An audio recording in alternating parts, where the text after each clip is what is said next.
Afurako saduma jade maxxanfate saati afur gidduutti of ajjeesem gadaa jedhama caakana cirman beekum garuu seenaa isaa gaafa natti man baay'ee rifadhem gadaan na dhukkubeera jedhee ijoollee hiriyoota isaatti himateem dhukkuba isaa kana baay'ee waan sodaateef hiriyoota isaa muraasatti akka kaleen isaa dhukkubaa jiru himateem nama yaalchisu akka hin qabne miira abdii kutannaatiin itti dubbatam gadaan miira abdii kutannaa kana keessa taa'em baay'ee waan dhiphateef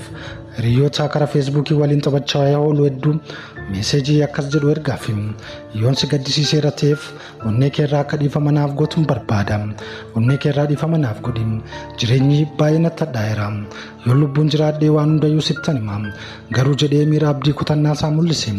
gara feesbuukii isaas dhufeen piroofaayilii isaa gurraachessee my last breath jedhee poost godhe hiriyoonni isaa gaafa bilbilaniif bilbilli isaa cufaadha gadaan lubbuun darbeetiin jira haga dandeenyetti hiriyoonni naannoo walii jirru miira walii hubannee deeggarsa waliif hagoonu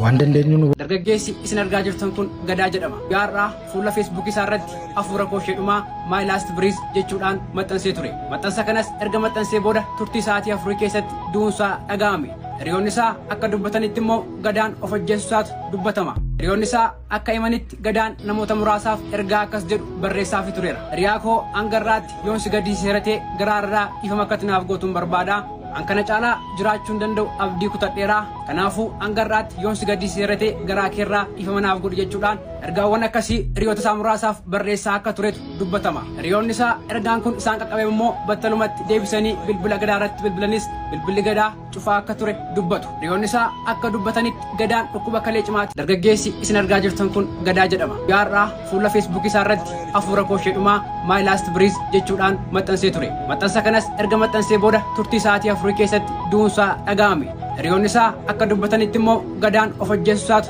dubbatama hiriyoonni isaa akka himanitti gadaan namoota muraasaaf ergaa akkas jedhu barreessaafii tureera hiriyaa koo hangarraatti yoon si gaddisiiseera ta'e garaarraa ifama akka naaf gootuun barbaada ankana caalaa jiraachuu hin danda'u abdii kutadheeraa kanaafuu hangarraatti yoon si gaddisiiseera ta'e garaa keerraa ifama naaf godhi jechuudhaan ergaawwan akkasii hiriyoota isaa muraasaaf barreessaa akka turetu dubbatama hiriyoonni isaa ergaan kun isaan qaqqabe immoo battalumatti deebisanii bilbila gadaa irratti bilbilanis bilbilli gadaa cufaa akka ture dubbatu hiriyoonni isaa akka dubbatanitti gadaan dhukkuba kalee cimaatiin dhukkubfachaa akka turee fi nama isa yaalchisu waan dhabeef abdii kutannaa irraa ka'ee kan of ajjeesetu dubbatama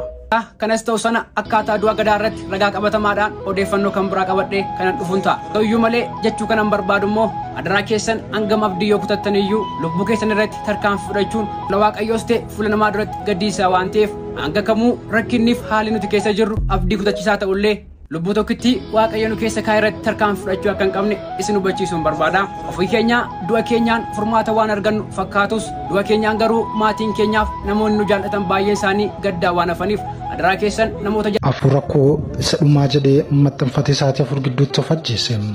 gadaa jedhama caakana cirman beekum garuu seenaa isaa gaafa natti man baay'ee rifadhem gadaan na dhukkubeera jedhee ijoollee hiriyoota isaatti himateem dhukkuba isaa kana baay'ee waan sodaateef hiriyoota isaa muraasatti akka kaleen isaa dhukkubaa jiru himateem nama yaalchisu akka hin qabne miira abdii kutannaatiin itti dubbatam